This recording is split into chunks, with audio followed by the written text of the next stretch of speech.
7号，中共中央政治局委员、外交部长王毅同俄罗斯外长拉夫罗夫通电话。王毅表示，当前双方最重要的工作是继续落实好两国元首达成的重要共识，推动中俄新时代全面战略协作伙伴关系继续保持高水平发展。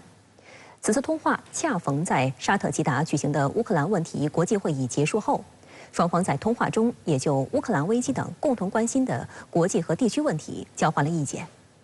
王毅强调，在乌克兰危机问题上，中方在任何国际多边场合都将秉持独立公正立场，发出客观理性声音，积极推动劝和促谈，致力寻求政治解决途径。拉夫罗夫表示，俄方高度赞同中方提出的关于政治解决乌克兰危机立场文件，赞赏并欢迎中方为此发挥建设性作用。外界注意到，这是王毅再次出任外长后首次与拉夫罗夫进行通话。此次通话也正值在沙特吉达举行的乌克兰问题国际会议刚刚落幕之际。在会议上，中方的建设性角色得到了包括乌克兰在内的与会各国的肯定。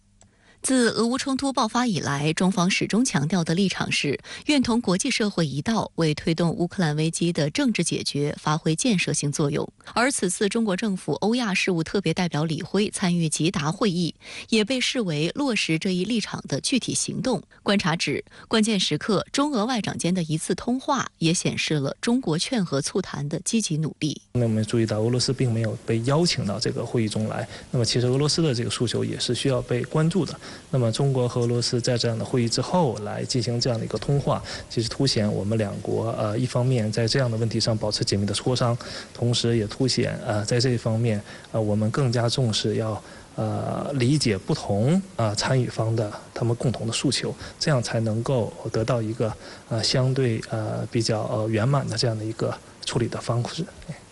当地时间5号至6号，在沙特第二大城市吉达举行的乌克兰问题国际会议，是继今年6月在丹麦首都哥本哈根和平会议之后，第二次有关乌克兰问题的国际会议，共计42国代表受邀参会，总数是第一次的2倍之多。美国《华尔街日报》7号发布了题为“有中方出席乌克兰和平问题磋商略有进展”的报道。文中援引西方国家外交官的观点称，中国在这次会谈中总体上发挥了建设性作用。美国务院发言人也罕见表示，中方的出席是富有成效的。We have long said that it would be productive for China to play a role in ending the war in Ukraine if it was willing to play a role that respected Ukraine's territorial integrity and Ukraine's sovereignty. 有观察指，中方主动参与国际危机的调解，打破了西方对乌克兰危机叙事的垄断权，反击其对中国角色的抹黑。西方舆论已明确表示，这是一个重大转变，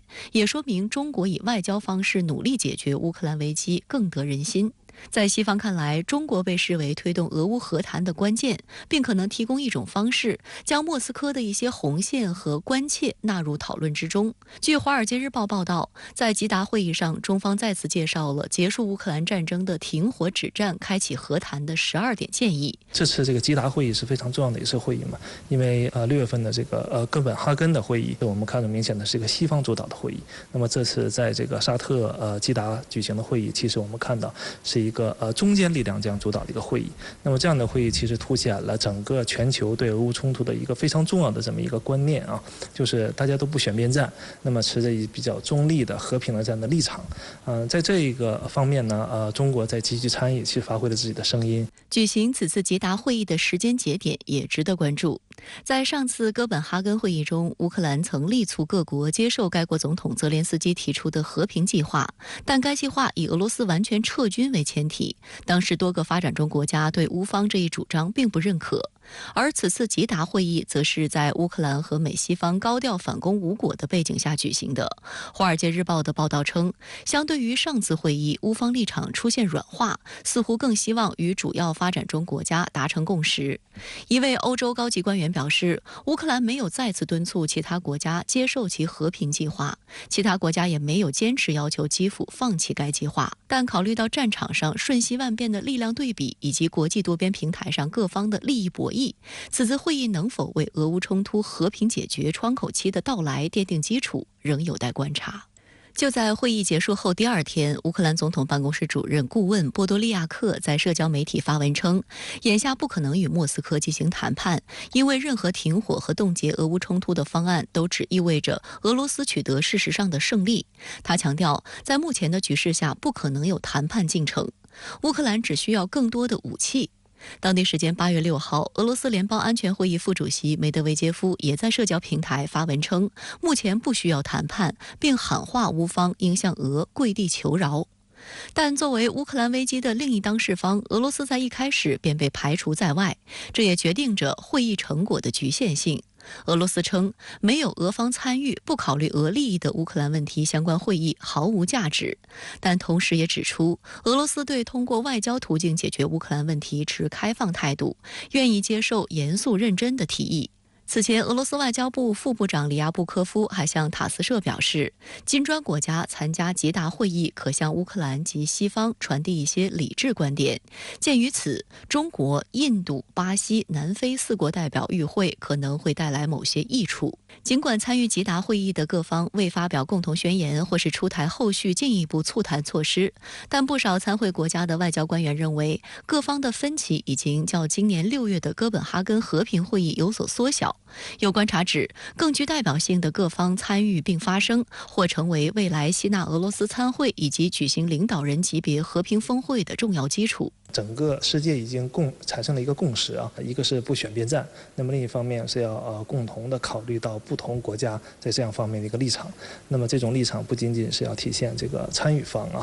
也就是我们说冲突的当事方，同时要考虑着全球各个不同层面的这个国家的影响，在能源、在粮食这方面产生的一些这个危机性的这个影响所以我们看到它是一个全世界需要共同关注的这样的问题，大家共同采取这个负责任的态度去解决这个问题是非常重要的。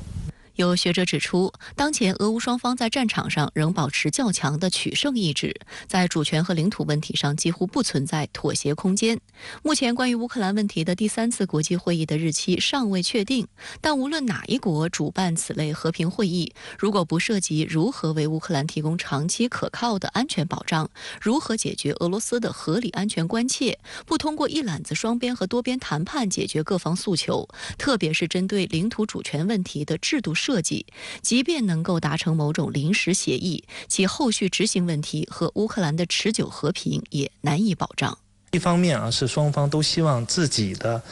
这个利益诉求得到最大限度的满足，另一方面大家也都认识到这种满足可能在短时间内是难以实现的，也是面临着非常重要的困难的，但是又不甘心放弃这样的一种这个诉求，所以我们看到现在面临一个两难的局面虽然大家的口气是比较强硬的，但实际上在私下里或者在不同的场合，我们看到这个矛盾的双方、冲突的双方都在不同程度的进行持续的这样的一种和谈的摸索。所以这样的一种这个基调，其实还是为未来能够以这个非战争的方式来解决这样的冲突，奠定一个很好的这样的一个基础。